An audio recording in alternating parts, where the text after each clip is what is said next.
Hello everyone, I'm here with Tech Motorsports and another E46 M3 with subframe work. So this one is going to get the upper CMP brace installed. This will be the first time that I install a CMP version. I've done a handful of vince bars, and we're also going to be doing the lower control arm, or the subframes, sorry, the subframe bushings as well. We're going to replace the OEM ones and put CMP solid ones. So yeah, so let's take a look at the pieces that we're going to be installing. Okay, so the kit comes with a nice packet with the instructions on how to install, and it breaks it down from the front section to the rear section. Very good to have. Read through it last night. As I stated, this is my first time installing the CMP version. So what we have, this is the rear section with the tubes here. So this will be closer to the spare tire compartment. And then we have the front section, which is much more closer to the back seat itself.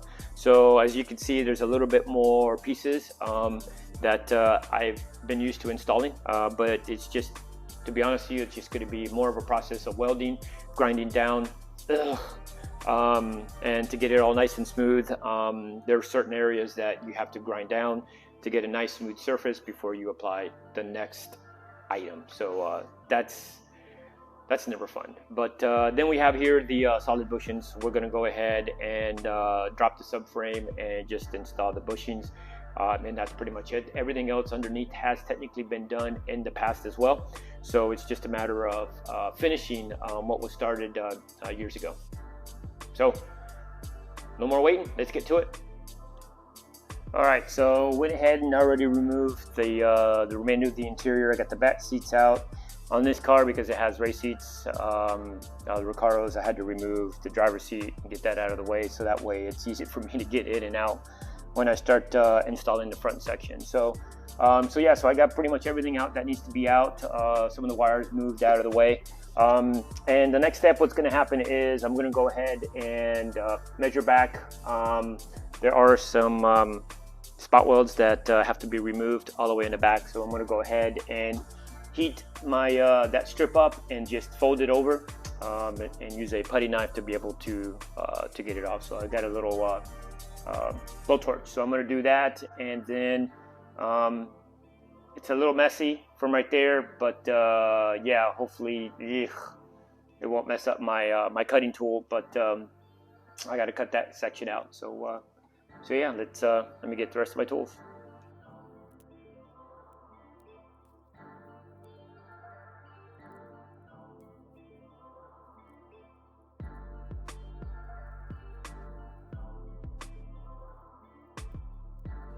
All right, so I removed about 2.5 inches of the sound deadening, and the reason I went that far is I want to make sure that I get past the actual OEM seam sealer, because I will have to take that seam sealer off to be able to get to the spot welds that are right there. So I think they said there's 8 spot welds, something about like that. So that's why I went ahead and did that. So that is just the sound deadening that's off right now.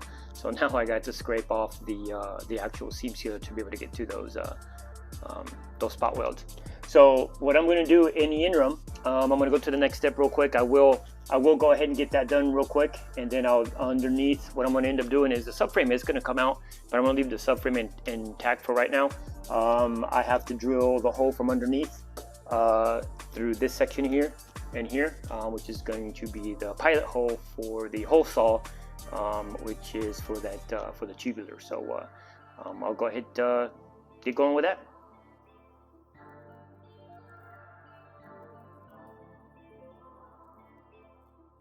Okay, so I already did one, and what I had to do is I removed the exhaust. So what I'm going to end up doing is the portion where you drill from underneath the chassis through, so you can get the pilot hole for the hole saw. So I already did one side. Of course, I had to take the exhaust off to get to the other bolt, and what I'm doing is I take one bolt down, drill the hole, put the bolt back up, and then going to do the next side. So I'm going to drop the bolt down and I'm going to drill it. And so what I've done is I have an extension on my drill, and what I have is also I put electrical tape around my extension itself, so that way when it goes up there, it's actually a little snug, just a tad bit loose, up in the hole of the bushing itself. So that way I make sure that it is technically as thinner as possible. Pretty much what it is just going to be the guide for the hole saw, but it's so much easier to do it this way than trying to drill and try to guess and try to do all that. So yeah, so if you want to end up doing it, you want to do this with the subframe in, that's how you do this section. And if there's anything that we need to figure out on the front one, we'll figure that out when we get to that point. So I'm going to release the bolt and then drill through. All right, now it's time to drill the hole. I got my 1.5 inch hole saw here. So that's what the pilot hole was for. So here we go. All right, so now next step is going to be cleaning out the seam sealer here on both sides, between the actual frame itself and then this panel. And then I'm also going to clean where my spot welds are at on this panel back here. That was the reason why all that stuff was removed in the back. Yeah, so I'll go ahead and get my spot welder or my drill bit to remove spot welds, get that going, and then clean this up, and then I'll figure out where I'm going to end up cutting to take and expose the bottom side of that. So yep, let's keep getting to it.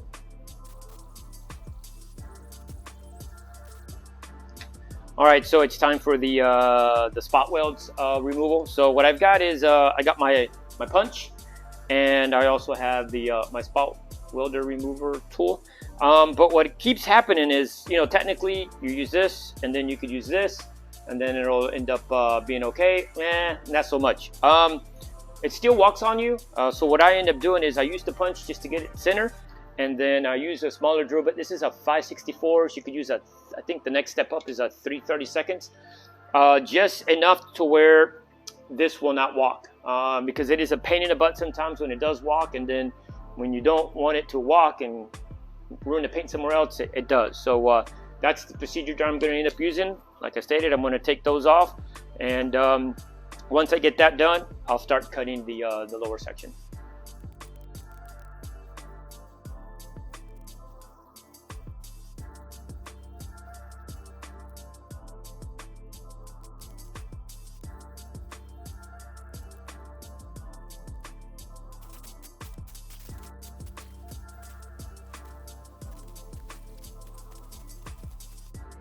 All right, so panel's already out. I inspected the areas and all around there, and there are no cracks, so yay. So yeah, so we can move forward. So the next step, but before I go to the next step, let me explain or go into something. So through the procedures that they have, they kind of make you go in and cut the welds on this inner lip here. Let me get the camera a little bit closer.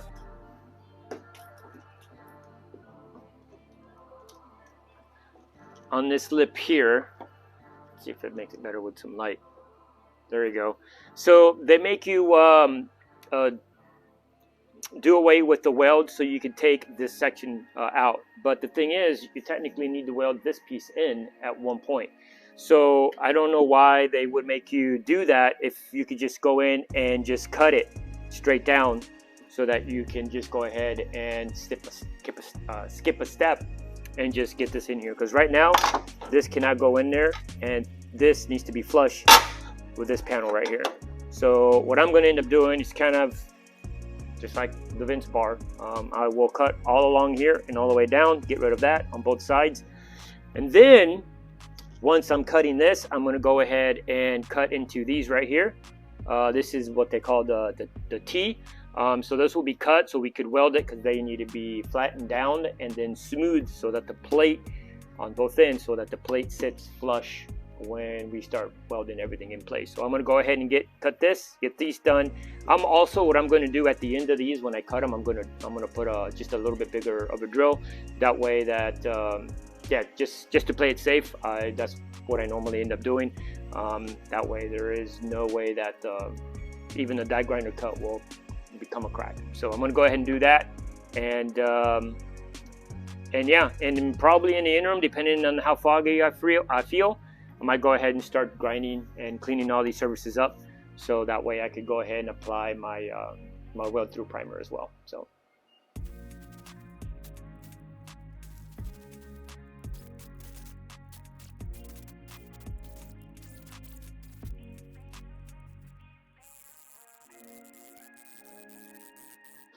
Okay, so end up hammering it down. Now, when you end up doing that, which it says in instructions as well, is you have a plate. It's about, you know, maybe 2 inch by 2 inch all the way around, and that's where it's threaded, and you have that plate. So when you cut it and you start banging it, when above that plate, it's going to flatten down perfectly fine. Now, outside of that, because it's just the sheet metal itself, it's going to divot in a little bit, which is perfectly fine. The whole main goal of this is to get it to flatten. You can't flatten it if it's a bubble, so that's why you have to cut it, and then you weld it, and then you have to grind it smooth, because like I stated earlier, there's a plate that goes over that, and it needs to be smooth. So you'll have to do that to both sides. Again, it is okay that it divots in a little bit, because you'll fill it up with some weld, and then you just grind it down. So yeah, now it's I guess I'm just gonna water wheel and clean some of this metal up.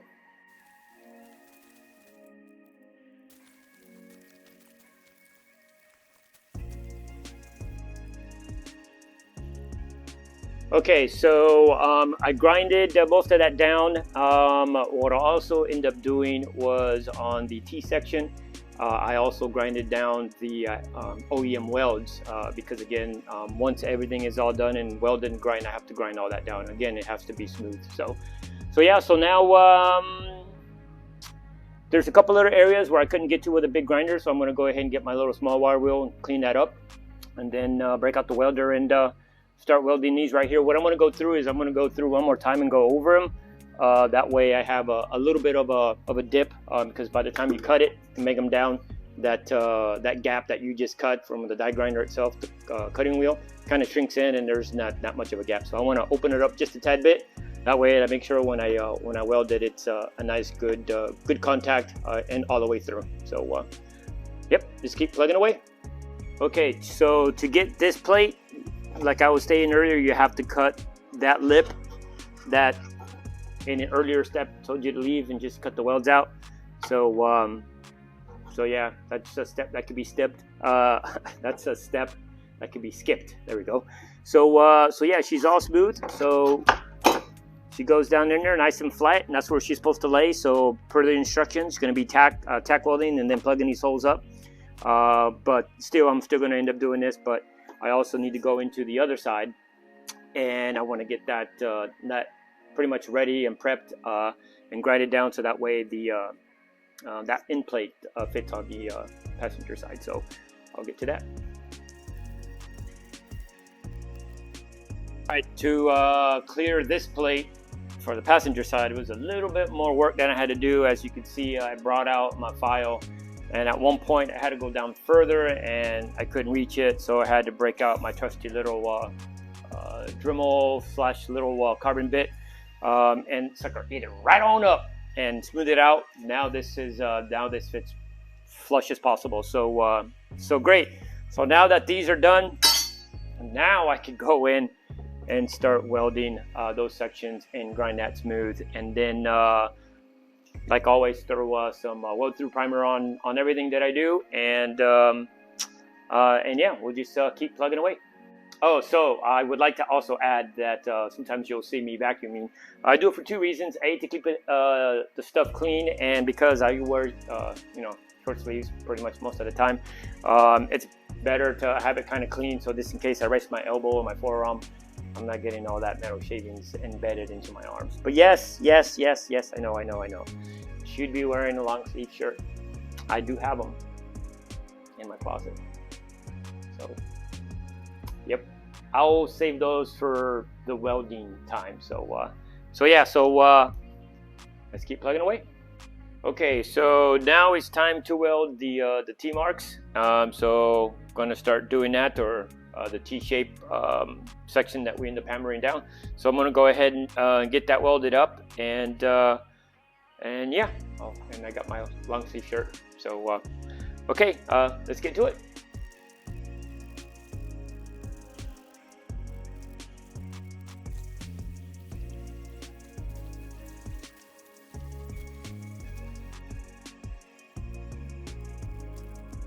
All right, it's time for the front section of the top brace. So we're gonna go ahead and get started with that. Okay, so I'm going to start removing the sound deadening first. I'm going to go ahead and just remove the whole entire thing. It'll just be easier for down the road instead of having to sit there and try to cut the certain sections out. So I'll get going with that now.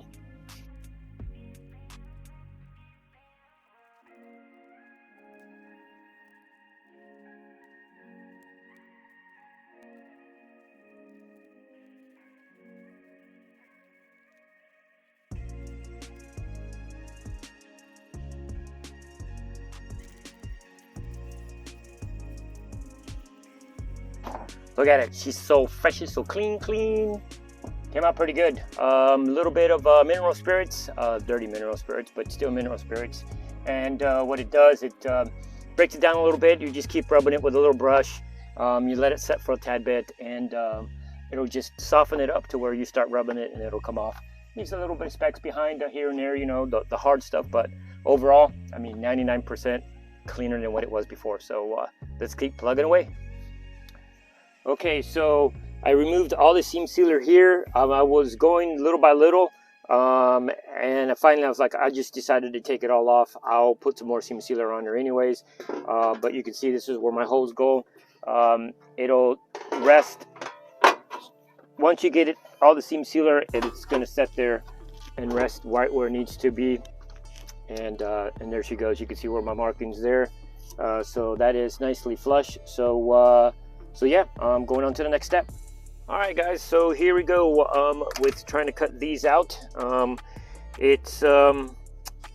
Yeah, so it's easier, of course, if the subframe is out and my subframe is still intact. So I would do the same thing how I did the ones in the rear, is go from underneath and drill up from the existing studs that are down there to give me a good point, so that way I could put my whole saw through. But the subframe is still in. As I was trying to do that, the subframe still needs to come out, but I'm not ready to do all that right now. So I just wanted to get this done. So what I'm going to try to do is just use my hole saw and just gently try to get it in here so I could start drilling downward. I don't have a long enough drill bit to be able to get it in there and to try to find the existing hole. So I'm going to try to play with it as long as I can come close, and I could use my Dremel tool and be able to make it round if I have any issues. But let's give it a whirl, see if this can be done with the subframe still attached.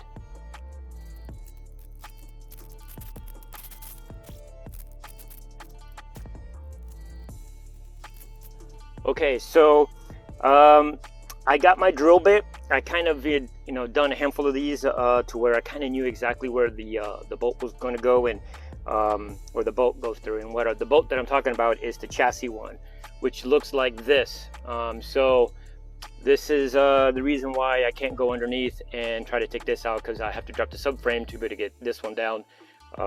So yeah, so that's the purpose of me doing what I'm doing, trying to make it work so I don't have to drop the subframe right now. So as you can see, I did it as possible. So yeah, I'm going to move forward, and I'm going to go ahead and get this one done and bring in the cups and make sure that they fit here nicely. And I know I have to clean it up a little bit, because normally this section down here towards the bottom is a little bit more, it should be a little bit more lower, but I can't go any lower because the bolt, this one here, is still sitting right there. So yep. Okay, so I got my my cups in there. They fit actually pretty well. To get them all in there, all I had to end up doing is just kind of cleaning up this area to be able to get it to fall into place. So yeah, I'm just going to go ahead and vacuum this up, get all the shavings out of here, and then the next step is to start getting these set up and get ready to drop these in, and then go from there. So yeah, sweet. All right, so it's time to weld the front structure together. So this is technically a 2, 4, 6, 7 piece item that needs to be all welded together. So I'll be starting with the little cups right here, and then they have their little pieces towards the bottom. So those get welded in a couple of certain sections. So I'll be doing both of these, and then also this section here, these square tubings go through there and they get welded through there this way, somehow like that.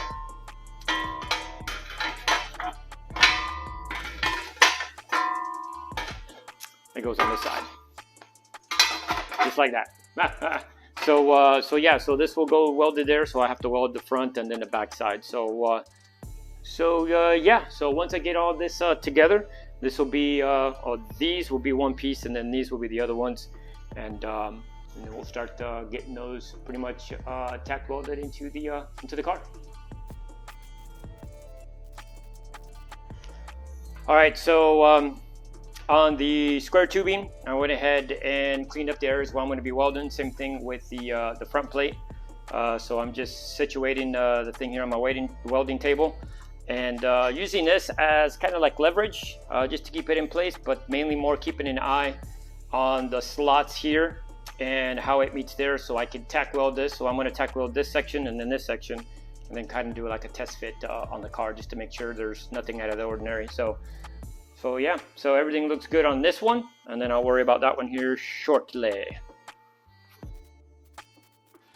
Okay, so everything was pretty much workable. A little bit here and there, like on the inside, I'm gonna have to grind a little bit here on the edges, on here, and on the other side right here, where one of the welds is at. But otherwise, the blue tubing and this piece came out okay. So next step is just to start welding here, down, and then do the front side of that. So and then once I get all done with that, the front side, I'll go ahead and grind that nice and smooth, and she will be pretty much ready to start tacking inside the car, or hopefully. So let me start welding.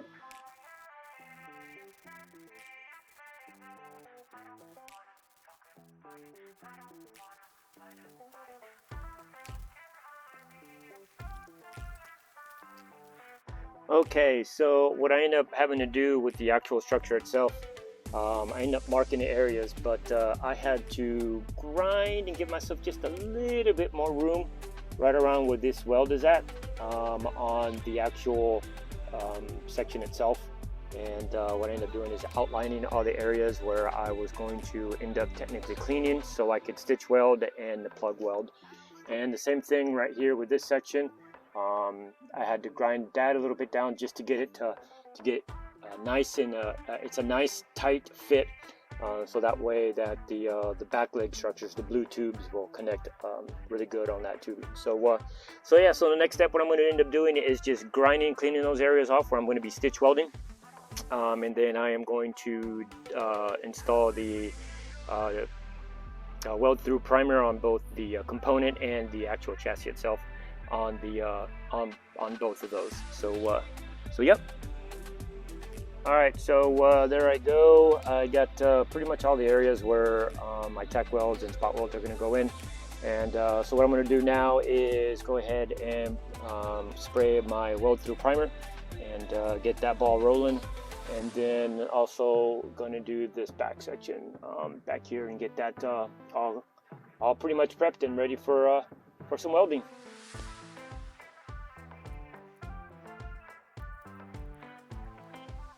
Okay, so now it's just going to be dry time. So we're going to let all this dry out. I've already painted the back side of all the components that are going to be welded in place. So the areas that need weld through primer have primer, and then I have etching primer on the rest of the stuff. So yeah, it's getting real close. Okay, so it's time to weld this whole thing in. So like I stated, everything has been primed through weld through primer, and then etching primer on the rest of the items. So what I'm going to end up doing first is welding the rail plates. So I'll do this one, and I'm going to tack weld not tack weld, but do the spot welds here, and then I'm going to tack to make sure that my plate is formed to the rail. I'll do the same thing with the other side, and that should give it enough time to cool, and I'll then weld the whole perimeter of the whole plate itself. Then I will jump on the actual section here and start tack welding that into place, and the specific areas, and then go through and do my stitch welding after the fact. So a lot of welding coming up, so yeah, let's get to it.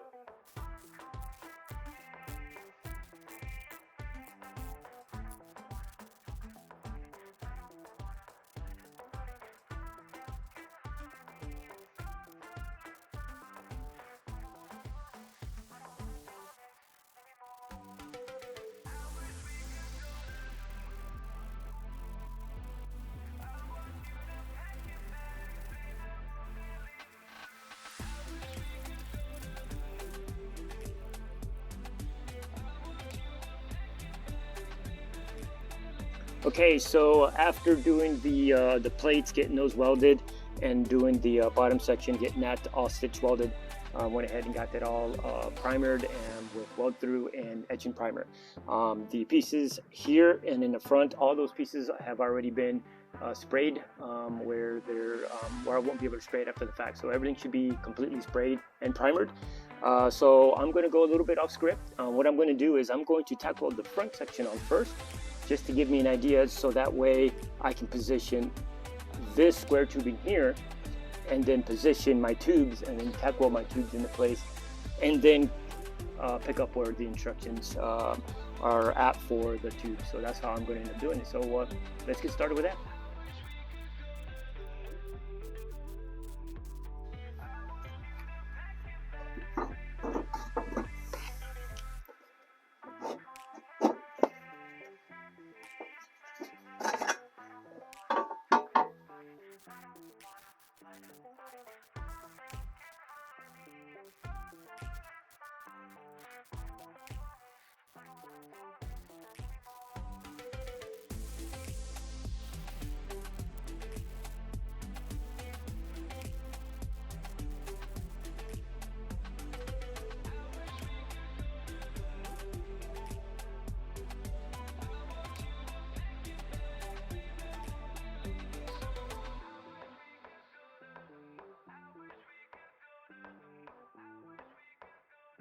Okay, now that the whole structure has been stitch welded and spot welded in place, one of the things that I did differently from the instructions was the cups right here.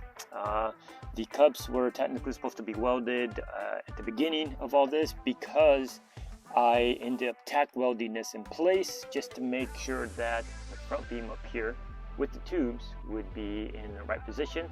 I went ahead and left these for last. So what I ended up doing is welding the whole front section, getting these here tack welded in place and welded. Then I went back and finished these off, and then also did my rosettes down there towards the bottom. So that structure is completely done and welded. The only thing I have to end up doing now is just going through with the grinder and smoothing all these spot welds down. Okay, so got everything in the rear finalized as well. Got the caps for the tubes on, and the actual little plates right here. I got those stitch welded in place on both sides, and just took a little magnet to hold them in place, and yeah, shit was all done. So now this whole section right here is completely all welded in. The only thing I have left is just to do the actual cover itself, and let's get working on that. Okay, so here is the spare tire compartment trim, and here is how much I end up cutting off.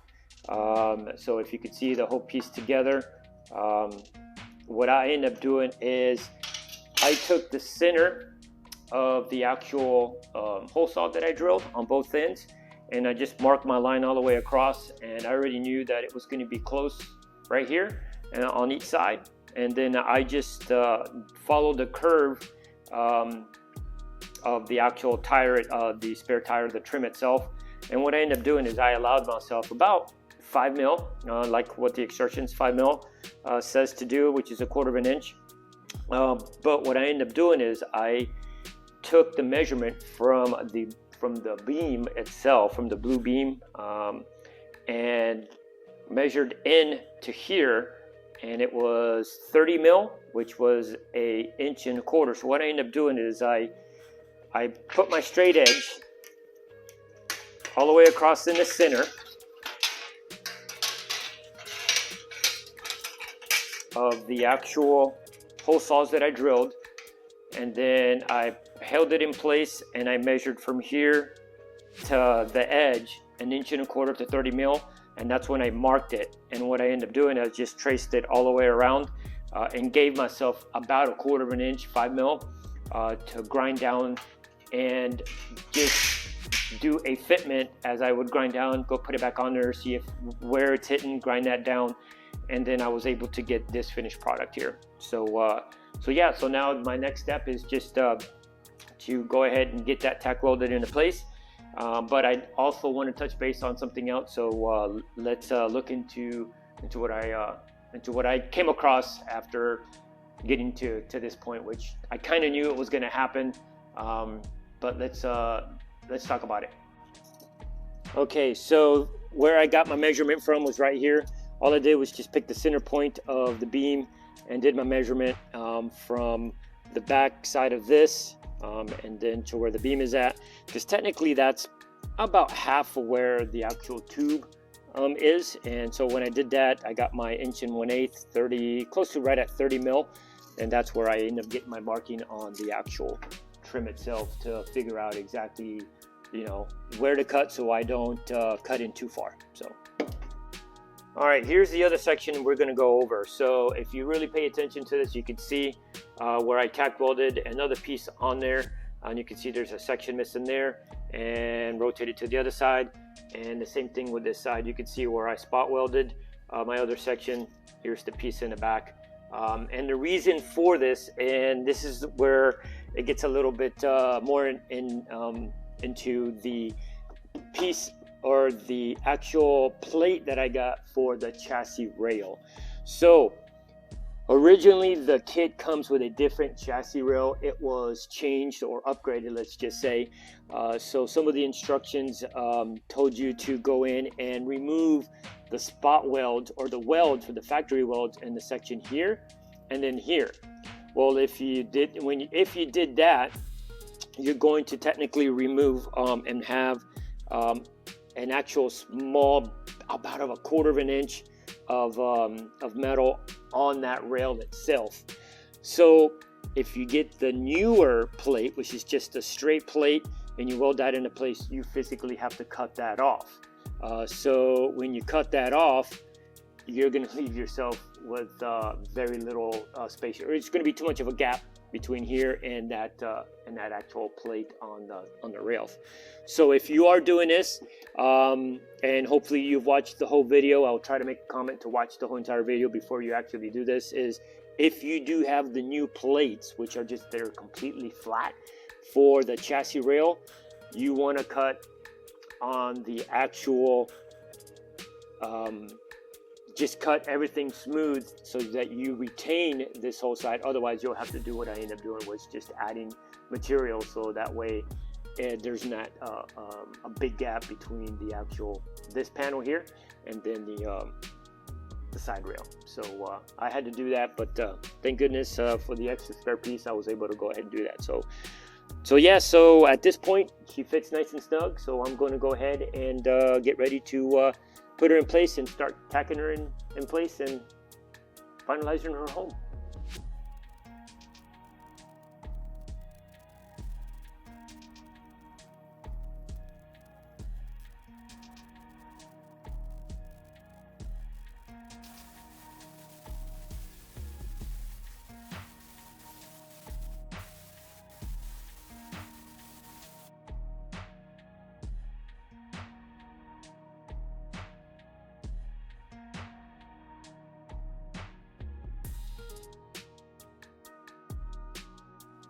Okay, so here we are. Pretty much everything is done. It's all painted up and everything, closest silver I could as to the body, but she does look good. Went in and a little bit into the spare tire compartment area right here, so that it kind of blends in just a tad bit more. There was some scrapes and some stuff on there, so yeah, so there we go. I have the plate here. It's not riveted in. Don't know if we're gonna put it on or not. But yes, let's take a look at the front real quick. All right, and here is from the inside, the front section of it. So it all looks good. End up painting all the way down to here and stuff. So got all the seam sealer in place, and everything's all covered up. Sweet. Okay guys, so this is going to conclude this episode. Hope you found this very informational. So pretty much the only thing I'm going to have to end up doing, depending if we do, is I'm going to have to rivet the CMP label down if we do decide to keep it. But the next steps that need to be done, which I'll be doing that just here shortly, is just trimming the side boot here on the side panels, and the trunk liner itself has to be trimmed because it's going to go here. So in the instructions that were provided with the CMP purchase, it did tell you to it has to be trimmed and stuff. So yeah, hope you enjoyed it, and like always, please like and subscribe, help the channel out, and hope to see you in the next video.